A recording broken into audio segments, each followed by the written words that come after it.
একটা দুর্গাপূজা হয়ে গেল তো এই সরকার দায়িত্ব নেওয়ার পরপরই একটা মানে আপনার হিন্দুদের সবচেয়ে বড় যে ধর্মীয় উৎসবটা সেটা তো পালিত হলো। তো এই দুর্গাপূজায় কি আগের বছরের দুর্গাপূজার চেয়ে বেশি অস্থিরতা হয়েছে? আপনি নিষ্পাপ অবুঝ আমি আগে শিশুকে এবার আমরা কি উপদেশটা বানাবো নাকি? আসসালামু আলাইকুম। বাংলাদেশের একজন খ্যাতিমান কলাম লেখক, বুদ্ধিজীবী, রাজনৈতিক বিশ্লেষক, সিনিয়র সাংবাদিক মাসুদ কামাল। নিয়মিত টকশোতে দেখা যায় তাকে।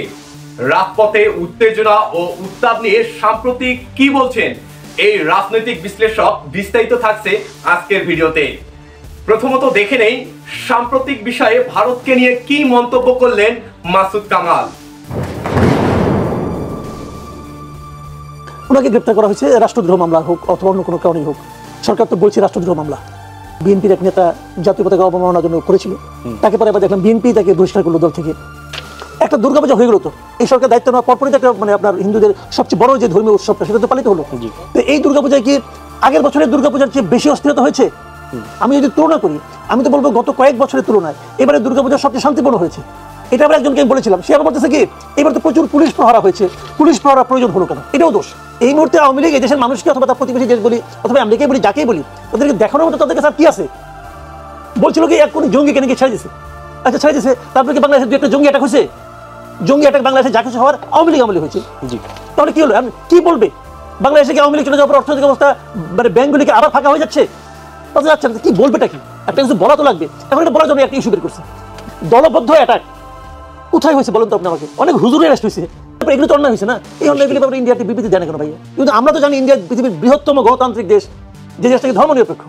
তো তারা ধর্মনিরপেক্ষ কিন্তু তাদের এই আচরণটা তাহলে তো ওরা তো তার উচিত ছিল সব ক্ষেত্রে একই রকম রিয়াক্ট করা, তা তো করছে না। যে আগর যে আমাদের এই স্বৈরাচারী সরকারের পতন হলো তার আগে পুরো জুলাই মাস ধরি, জুলাই মাস এবং এই সময়টাতে এই সময়ে আমাদের এখানে কত লোক মারা গেছে?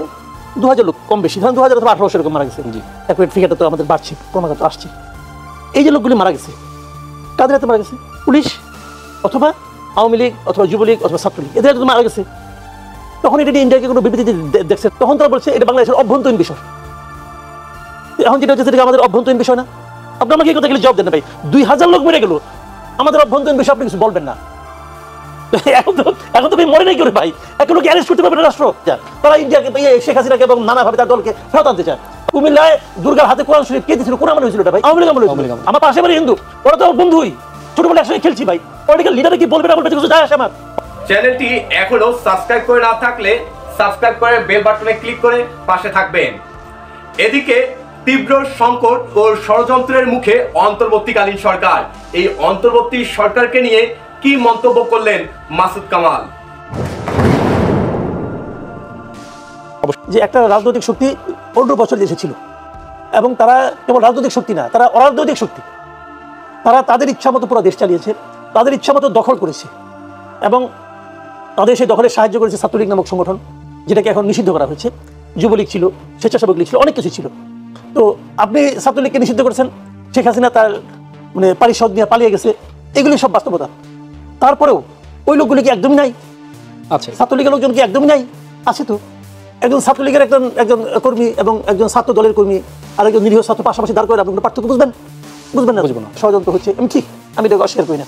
পাশাপাশি আমার প্রশ্ন, ষড়যন্ত্র যে হবে এটা কি আপনারা জানতেন না?